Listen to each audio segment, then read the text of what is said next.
En combien de secondes? À l'instant. C'est ce qui va t'arriver ce matin. Oh, acclame le Seigneur et assieds-toi sur la tête d'un ennemi.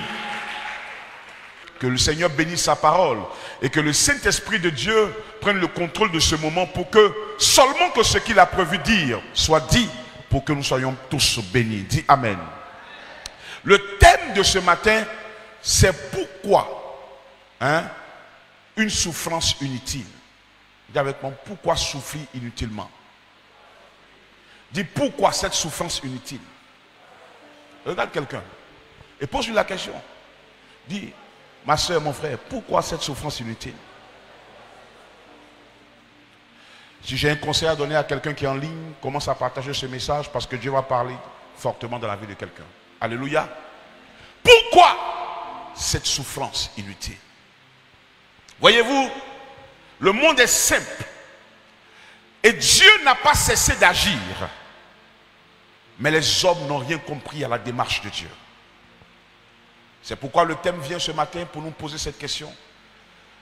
Pourquoi cette souffrance inutile? Parce que le constat est clair.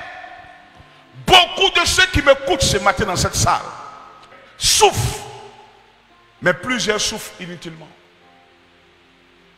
Pourquoi cette souffrance inutile? C'est l'histoire d'un homme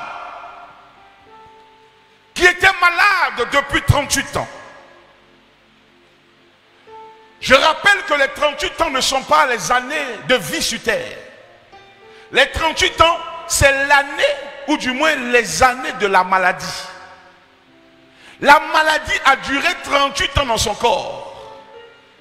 Vous savez, avec moi, que même tomber malade 3 jours, des gens ont dépéri.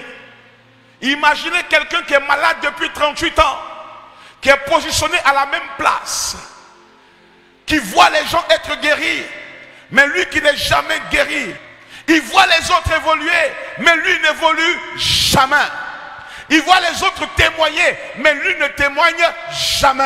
Il priait à Dévotion l'aurore. Il voit des gens dire miracle de 24 heures, mais lui aucun miracle ne frappait à sa porte. Et ça commençait à le rendre amer. Ça a commencé à le changer. Est-ce que vous savez que souvent le manque de miracles, le manque de positivité dans la vie de quelqu'un l'emmène à être amer? Malgré lui, il commence à ne plus avoir goût à la vie. Est-ce que vous savez ces choses? Est-ce que vous savez que quelqu'un pour qui rien ne réussit, il finit par être triste dans son coin, il finit par se détacher, elle finit par vivre isolée des autres? Pas parce qu'elle le veut, mais parce que tout le temps, son esprit lui dit qu'elle est en train de rater sa vie, ou il est en train de rater sa vie. J'imagine la pensée de cet homme, assis à la même place depuis 38 ans. Chaque année qui se lève, un être humain normal a des meilleurs vœux. Combien de vœux cet homme a reçu? Mais combien de miracles? Zéro. Combien de vœux tu as reçu en janvier? Oh, tu as béni beaucoup d'enfants, beaucoup d'argent, mais jusqu'à cette heure, zéro. Combien de prières tu as reçues? Mais jusqu'à l'heure, zéro. Et la Bible dit un matin, dis avec moi un matin, Jésus-Christ va frapper à la porte de ce monsieur. La Bible dit c'est Jésus qui l'a vu. On dit l'ayant vu de loin. Quand ton temps arrive, Jésus-Christ te voit. Et je vais dire à quelqu'un ce matin, ton temps est arrivé. Oh, je ne sais pas à qui je parle. Je dis, ce matin, ton temps est arrivé. Pour toi qui me suis ce matin, ton temps est arrivé. Jésus le vit et il lui dit, mon frère, mon ami, veux-tu être guéri? Et là, le monsieur va commencer à expliquer toute sa vie. Pour lui dire, papa, ça fait 38 ans que je suis ici. Mais ce qui me touche, c'est que je n'ai personne. Personne pour m'aider. Personne pour m'aimer. Les autres là, ils ont des parents. Lorsque l'ange descend et qu'il bénit l'eau, lorsque moi je veux partir, mais comme je n'ai personne, avant que je n'arrive, les gens qui aiment les gens là, ils les prennent pour les mettre dans l'eau. Les gens qui aiment les gens là, ils les font réussir. Les gens qui aiment les gens là, ils font que leur vie brille. Mais moi, comme je n'ai personne, voici ma vie. Vous voyez? Jésus-Christ va couper court. Alléluia. Et souvent quand nous expliquons nos prières, oui, non, va droit au but. C'est pourquoi on a appris à prier à Dévotion l'aurore. Pour dire quand tu parles à Dieu, dis-lui ce que tu veux. Et dis-lui ça direct. À gauche, à droite, ça n'intéresse pas. Jésus va lui poser la question. Veux-tu être guéri? Prends ton lit et marche. Waouh! Est-ce que vous savez que jusqu'à ce matin, j'ai pensé que cette histoire de Jean chapitre 5 était l'histoire malheureuse d'un malade qui était malade depuis 38 ans. Est-ce que vous savez que jusqu'à ce que Dieu m'ouvre l'esprit, j'ai pensé que c'est un passage qui montre comment quelqu'un qui est malade depuis 38 ans a souffert et a guéri. Mais je me suis rendu compte ce matin que ce n'est pas l'histoire de cet homme que ce passage raconte, mais plutôt l'histoire du lit de cet homme. La bénédiction de ce malade était liée à son matelas. Prends ton lit et marche. Il dit, quand je vois les autres rentrer dans l'eau, quand je vais essayer, quelqu'un rentre avant moi. Jésus lui dit, mais ce n'est pas une question d'entrer dans l'eau. C'est une question de prendre ton lit. C'est quoi le lit? Le lit, c'est ce qui te supporte. Même quand tu n'as rien. Le lit, c'est ce qui te supporte. Même quand les autres te délaissent. Est-ce que vous savez que cet homme avait quelqu'un, mais parce qu'il ne voyait pas, parce qu'il n'aimait pas, parce qu'il ne considérait pas ce qu'il aimait, il voyait qu'il n'avait personne. Je te pose la question à toi aussi ici. Tu as combien de lits autour de toi qui souffrent de ton indifférence? Combien de lits pendant que tu cherches toujours à courir vers ceux qui te font souffrir, qui sont prêts pour toi, mais pour lesquels tu n'es jamais prêt? Les lits sont le symbole ce matin des personnes qui restent attachées à toi, qui n'ont rien à gagner, mais qui t'aiment pour ce que tu es et pas pour ce que tu as. Je ne connais pas la vie de cet homme avant la maladie, mais je sais qu'un homme normal est un homme qui doit manger et donc qui doit faire quelque chose de ses 10 doigts. Je suppose que cet homme avait une maison familiale, il avait des biens, une voiture, mais le jour où la maladie est arrivée, les parents ont disparu. Comme aujourd'hui dans les CHU, comme aujourd'hui dans les endroits, on est fatigué des parents malades. Certains les abandonnent à leur sort. Il dit j'arrive et il part. Le monsieur pleure et le chagrin le tue ou la tue plus vite que la maladie. Pourquoi? Parce que les gens n'aiment pas les gens. Je vous dis quelque chose ce matin. Oui, ce message n'est pas le message d'un malade depuis 38 ans. Ce message est le message d'un lit qui a fait confiance à quelqu'un, d'un lit qui a aimé quelqu'un, d'un lit qui a soutenu quelqu'un. Pendant 38 ans, il est resté seul avec lui, mais jamais ce monsieur n'a jeté les regards sur lui. Combien de lits autour de toi? Combien de personnes qui te soutiennent, mais que tu ne regardes même pas? Combien de personnes qui sont prêtes pour toi, mais pour qui tu t'en fous? Combien de gens qui sont prêts pour toi, pas pour ce que tu as, pas parce qu'aujourd'hui tu es béni, pas parce qu'aujourd'hui ça va chez toi, mais qui t'ont aimé dans ta disette, qui t'ont aimé, qui t'ont soutenu dans les problèmes difficiles. Un malade, qu'est-ce qu'il a? Un malade, qui il est? Il n'avait même plus de nom. Il portait maintenant le nom de sa maladie et les années de sa maladie. Tellement la maladie a eu impact sur lui, son nom a été effacé. On l'appelait par l'année de sa maladie. Un homme malade depuis 38 ans. C'est ton nom? La femme qui ne travaille pas, c'est ton nom? La femme qu'ils ont divorcé là, c'est ton nom? Mais souvent, quand le problème devient grand, il efface ton nom. Si tu avais perdu ton nom à cause d'un problème, tu le récupéreras ce matin. Au nom de Jésus. Je ne sais pas à qui je parle, mais si tu me dis amen, tu reçois. Alléluia. Alléluia. Des lits souffrent autour de toi. Et je vais vous dire ce matin une vérité. Le contraste de cette vie, c'est que les hommes et les chrétiens n'aiment pas ceux qui les aiment, mais aiment ceux qui ne les aiment pas. Oui, c'est bizarre, mais c'est le constat qui est réel. Quand tu vas voir quelqu'un souffrir, tu vas t'approcher de lui, il va dire comme cet homme, je n'ai personne, mais est le lit qui te soutient. Tu n'as personne parce que tu veux courir derrière des gens qui ne t'aiment pas. Tu souffres pourquoi? De façon inutile, parce que tu veux faire comme les autres. Il dit, quand je vois les autres entrer dans l'eau, quand moi aussi je vais faire comme eux, ça ne marche pas. Ça ne marche pas parce que tu n'es pas les autres. Ça ne marche pas parce que tu n'as pas compris que tu as ton propre chemin. Ça ne marche pas parce que tu n'as pas compris que tu as ta propre destinée. Ça ne marche pas parce que tu n'as pas compris que tu es unique en ton genre. Ça ne marche pas parce que tu aimes trop photocopier les autres. Il y a des gens qui n'ont aucune destinée, qui ont une étoile mais qui mettent leur étoile au placard, qui veulent ressembler aux autres. Tu ne pourras jamais être comme la personne que tu veux ressembler. Jamais. Tu es unique en ton genre. Donne-toi de la valeur. Donne-toi de la valeur. Je dis, donne-toi de la valeur. Une photocopie ne sera jamais prise devant l'original. Tu peux envoyer la photocopie, mais quand la fête devient sérieuse, on dit, monsieur, madame, apportez l'original. C'est pourquoi tout le temps tu es frustré, parce que tu es une photocopie. Sois l'original de toi-même ce matin. Sois fier de ce que tu as ce matin. Sois l'original de ta vie. Sois l'original de ta version. Sois l'original. Combien de frustrations dans les églises? Combien de frustrations? Parce que simplement monsieur ou madame court derrière ce qui ne l'aiment pas. Tu es toujours prête à ne pas considérer ceux qui te donnent de la valeur. Mais tu es toujours prête à courir derrière ceux qui t'humilient. Et je ne sais pas si c'est un envoûtement, mais même les chrétiens sont tombés dans ce problème. Ils sont toujours là, on m'humilie, là-bas, on m'humilie. Mais tu fais quoi là-bas? Quitte là-bas. Là où on ne connaît pas ta valeur, là où on ne reconnaît pas ton importance, quitte. On peut ne pas t'aimer, mais oblige les gens à te respecter. Et le respect n'a rien à voir avec l'argent. Le respect n'a rien à voir avec l'or. Le respect est une affaire de dignité, d'honneur. C'est pourquoi il y a des pauvres que les gens appellent pauvres, mais qui sont riches en dignité et en honneur. Il a ses 25 francs, mais il est fier. Parce qu'il ne troque pas dans le mensonge. Toi, tu as ce que tu as.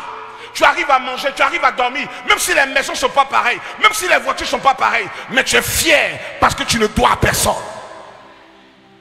Arrête de courir derrière ceux qui te font souffrir. Arrête de courir derrière ceux qui te minimisent. Arrête de courir derrière ceux qui t'humilient. Chaque jour on t'humilie. Chaque jour on t'humilie. Chaque jour on t'humilie. Tu fais quoi là-bas? Pendant 38 ans, c'est la même chose qui se passe. Tu veux aller, quelqu'un est venu avant toi. Tu veux aller, quelqu'un est venu avant toi. Tu n'as pas compris que c'est fini pour toi. Quitte là-bas. Oh, dis à ton frère, quitte là-bas. Dis déménage. Dis déménage. Gloire à Jésus. Le système de la vie est comme l'ombre et la personne. Une chanteuse a dit, quand tu suis l'ombre, il te fuit. Mais quand tu le fuis, il te suit. Après un jour, à regarder ceux qui t'humilient et leur dire, j'arrête. Je suis fatigué d'être humilié. Fatigué d'être rejeté. Fatigué que c'est mon nom qui est la moquerie toujours au milieu de nous. Fatigué que c'est moi qu'on minimise, c'est moi qu'on envoie, c'est moi. Terminé. Je suis l'original. Même si je suis aujourd'hui à cette taille, tout ce que Dieu sème finit par pousser. Je pousserai cette année. Si tu n'as pas encore compris ça, tu as un problème. Mais dans le cadre même du mariage et des sentiments, tu verras une femme, un homme dire, je n'ai pas encore trouvé l'âme sœur. Ou bien le mariage est compliqué pour moi. Quand tu fouilles dans le fond, le mariage n'est pas compliqué. Mais parce que madame veut aussi un homme qui a tout l'argent du monde. Madame aussi veut un homme qui a les yeux revolver. Monsieur veut comme sa camarade un homme qui a une grosse voiture.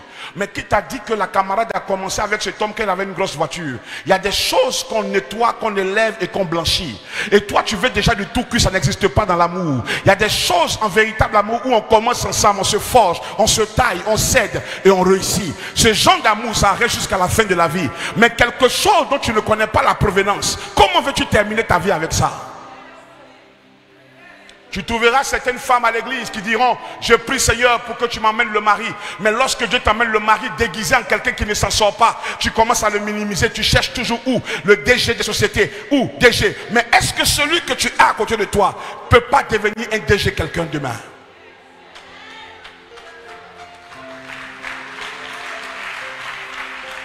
Il y a ce qu'on appelle des miracles déguisés. Dieu t'envoie ton miracle mais dans la peau de quelqu'un d'autre. À toi d'avoir le discernement de l'esprit pour voir que dans cet homme-là, il y a quelque chose de grand. La Bible dit 2 femmes s'appelaient Rachel et Léa. Rachel et Léa avaient pour père Laban. Laban était l'oncle de Jacob. Mais quand Jacob est allé se marier, il voulait Rachel.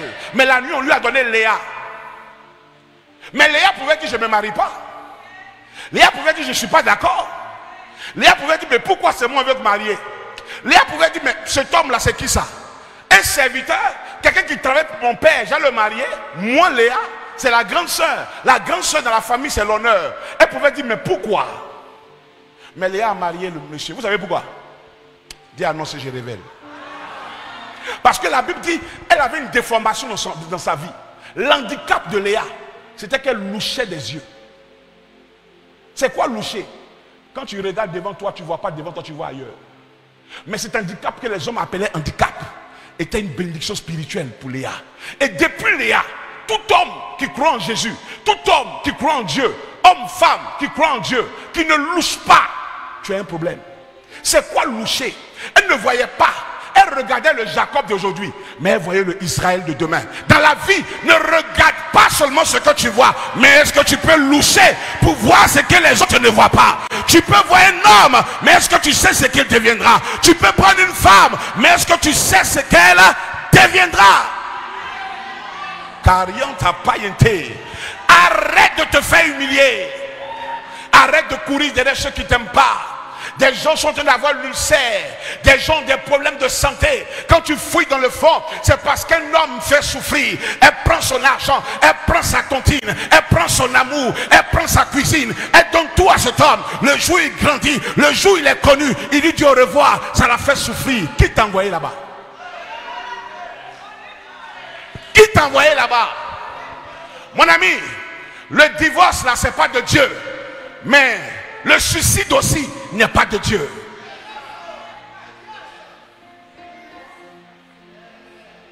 Tu ne peux pas détruire ta génération.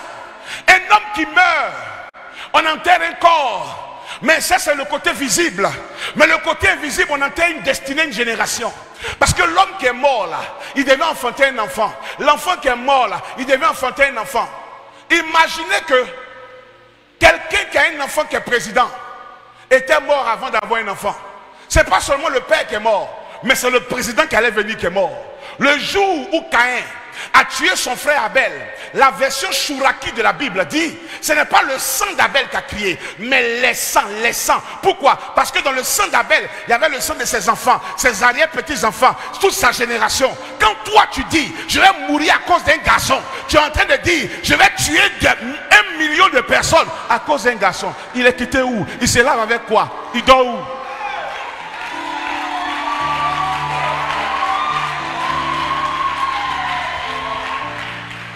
De souffrir. La vie est devant toi. Le bonheur est devant toi. Mais si tu tournes bien tes regards, tu vas voir qu'il y a un lit à côté qui t'aime pas pour ce que tu as, qui t'aime pas pour ta beauté, qui t'aime parce que lui-même il ne sait pas. Le jour où tu sais expliquer pourquoi tu aimes quelqu'un, c'est que tu ne l'aimes pas. L'amour ne s'explique pas, ça se vit. Je t'aime, mais je ne sais pas pourquoi. Oh, est-ce que je peux parler à quelqu'un? Que Dieu te bénisse cette année. Que Dieu t'élève cette année. Que Dieu te supplée cette année. Si tu me dis amen, tu reçois. Quelle est cette histoire? On veut quelque chose, la chose là veut nous tuer. On court derrière quelque chose, la chose là veut nous enterrer. Et tu souffres en silence. Les plus grandes douleurs, les plus grandes maladies qu'on ne peut pas soigner, le cancer n'est pas grave. Les blessures intérieures, on ne voit pas, mais ça te tue. Vous savez ce que ça signifie? Un frère qui aime ses parents, mais que ses parents n'aiment pas. Est-ce que vous savez que dans la salle ici, ou parmi ceux qui nous regardent, il y a des familles, il y a des gens qui sont dans des familles, mais ça fait 3 ans, 4 ans, personne ne les a appelés pour savoir s'ils vivent ou s'il y a quelque chose. On s'en fout de toi, mais tu cherches quoi là-bas? Les gens vivent leur vie, ils boivent, ils mangent, et toi tu es dans ta chambre. Il y a quoi? Ce matin, ce n'est pas une information, c'est un ordre. Sors de là! sors de là. Pourquoi cette souffrance inutile? Et quand on te parle, tu ne m'as pas encore béni. Mais regarde, il y a un lit. Il y a un lit à côté de toi.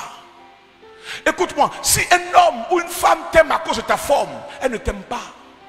Parce que le corps finit par faner. Si un homme t'aime à cause de tes yeux, tu peux avoir la cataracte un matin. Si un homme t'aime à cause de tes doigts, tu peux vieillir. Mais si quelqu'un t'aime parce qu'il ne sait pas, il t'aime réellement. Que tu maigrisses, que tu grossisses, que tu aies des enfants, que tu changes, il t'aimera parce que ce n'est ni ta forme, ce n'est ni tes façons de faire, c'est toi qui l'as aimé, c'est ton âme qui l'a aimé. Cet homme avait ce qu'on appelait les blessures intérieures. Il est assis là, mais il ne guérit pas. Est-ce que vous savez le pire dans cette affaire? C'est que quand tu es en train de chercher à ressembler aux autres, tu n'as pas le temps de regarder ce qui est à côté de toi. À force de vouloir avoir loin, tu minimises les bénédictions qui sont à côté de toi. La Bible dit Agar pleurait. Elle pleurait parce que Abraham l'a chassée. Elle pleurait parce qu'elle n'avait pas d'eau ni de nourriture. Mais quand l'ange est arrivé, il dit essuie tes larmes et regarde, il y a un puits à côté de toi. Regarde, elle pleurait parce qu'il n'y a pas l'eau. Oh, elle pleurait. Oh, elle ne savait pas que l'eau était à côté d'elle. Souvent tu pleures. Oh, le mari de ta vie est à côté de toi. Souvent tu pleures. Oh, la femme de ta vie est à côté de toi. Est-ce que tu peux enlever les pleurs? Souvent le lit qu'il te faut pour être heureux est à côté de toi. Ce monsieur dit à Jésus, je n'ai personne. Mais le matelas est sous lui depuis 38 ans. Ce matelas t'a aidé. Ce matelas te soutient. Alors, je vais dire maintenant quelque chose. Vous savez, parmi ceux qu'on brise là, parmi ceux qu'on humilie là, parmi ceux qui courent derrière ce qui les fait souffrir là, il y a deux catégories. Hein. Dis parler, je parle. Numéro 1, les congélateurs. Les congélateurs, ce sont ces personnes-là.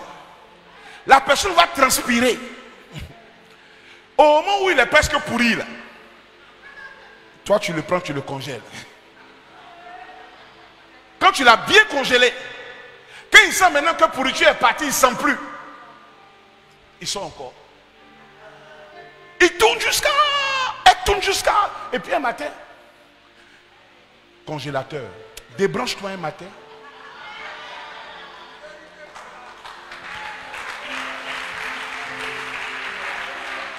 C'est lorsque tout échoue pour eux qu'ils se souviennent de toi.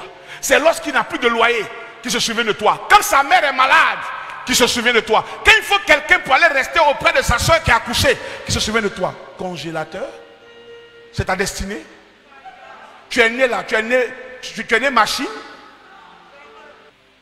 Tu ris, mais ta destinée, c'est ça. Et tu es contente. Tu vas préparer. Et quand on finit de manger, on te laisse à laver les assiettes. Et tu laves en pleurant, en chantant les chansons religieuses. C'est quand il te laisse, tu te souviens que Eden là, elle chante. C'est quand il te laisse, tu te souviens qu'il faut écouter les vases de Papa Bishop. Ça me touche. Mais quand ça allait là, pourquoi tu n'écoutais pas Eden? Numéro 2. Les écouteurs. Les écouteurs. Eux, c'est avec toi, il vient expliquer que non, comment elle a brisé son cœur. Comment vraiment il fait tout pour avoir une femme, mais ça ne marche pas. Et toi, tu es l'écouteur. Quand on a besoin de se vider, c'est toi. Est-ce que je peux te voir quand tu viens venir, il explique ses problèmes? Je ne sais pas. Je ne sais pas. Il me faut une femme. Et moi?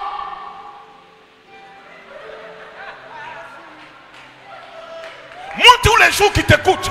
Moi tous les jours qui a le temps pour toi. Moi tous les jours à minuit, à 1h du matin, à 7h, qui suis toujours disponible pour toi. Arrête d'être un écouteur. Affirme-toi. Parce que le temps que tu investis dans le mauvais chemin est en train de limiter ton temps dans le bon chemin. Ce matin, ce message vient régler définitivement des problèmes de cœur. Et te dire que tu ne perdras pas ton temps là où on ne te mérite pas. Pour te dire que si on te dit qui a dit c'est mon papa, il n'a peur de personne. Il prête ce que Dieu lui a dit sans que quelqu'un ne lui parle. J'ai dit quitte là-bas J'ai dit sors de là-bas. J'ai dit ne meurs pas en silence. Ne te suscite pas.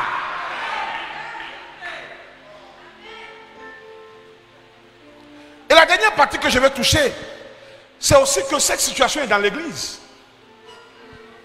Dans l'église même c'est grave. Ça dit que des gens qui ne prient pas pour toi, des gens qui ne sont jamais jeûné pour toi. Parce que vous savez, hein, la seule chose qu'on ne peut pas tricher, c'est la prière. Quand quelqu'un prie pour toi, tu n'es pas prophète, mais tu sais. J'ai dit, quand quelqu'un prie pour toi, il faut noter ça et puis commencer à regarder. Quand quelqu'un prie pour toi, tu ne le vois pas prier, mais tu sens. La prière, là, c'est comme le vent. Quand il va pleuvoir, tu ne vois pas la pluie venir, mais le vent te dit qu'il y a une pluie qui s'annonce. Sinon, toi, tu ne travailles pas. Ou on fait météo. Mais tu sais que la pluie arrive à cause du changement. Donc, le premier miracle dans la vie de quelqu'un pour savoir qu'on prie pour moi, c'est que je sens que j'ai un vent glacé. C'est pas ça? Quand le vent devient glacé, on dit on dirait qu'il va pleuvoir. Le vent devient frais. Quand la fraîcheur vient dans ton cœur, quand la paix vient dans ton cœur, tu sais que cet homme-là, il prie pour moi. Mais aujourd'hui, le constat, c'est que beaucoup de gens vont derrière des gens qui ne prient pas pour eux. Et je ne sais pas si c'est un comportement bizarre, mais l'église souffre inutilement. Parce que tu étais là-bas, tu as fait 20 ans là-bas, donc tu ne peux pas quitter là-bas. On t'a attaché. Écoutez-moi, je n'ai pas choisi mon père biologique. Je n'ai pas choisi ma mère biologique. Mais le pasteur, mon assemblée, je choisis parce que je dois sentir que je suis à l'aise. Tu ne m'influenceras pas. Hein. Même si jamais tu veux, dis-moi tout ce que tu veux. Je ne partirai pas parce que ce que je sens dans toi, tu ne sens pas ça. C'est une question de sentir. Est-ce que je parle à quelqu'un? Et le problème dans l'église aujourd'hui, c'est ça. Quelqu'un prie pour toi. Dieu te montre un endroit où tu as la paix du cœur. Parce que le miracle commence par la paix du cœur. Tout ce que tu as sans la paix, tu n'as rien. Le premier miracle que Dieu dépose, la fondation de la vie, la fondation du miracle, la fondation du témoignage, c'est la paix du cœur. Et Dieu te donne cet endroit. Et quand tout commence à bouger chez toi, tu oublies cet endroit.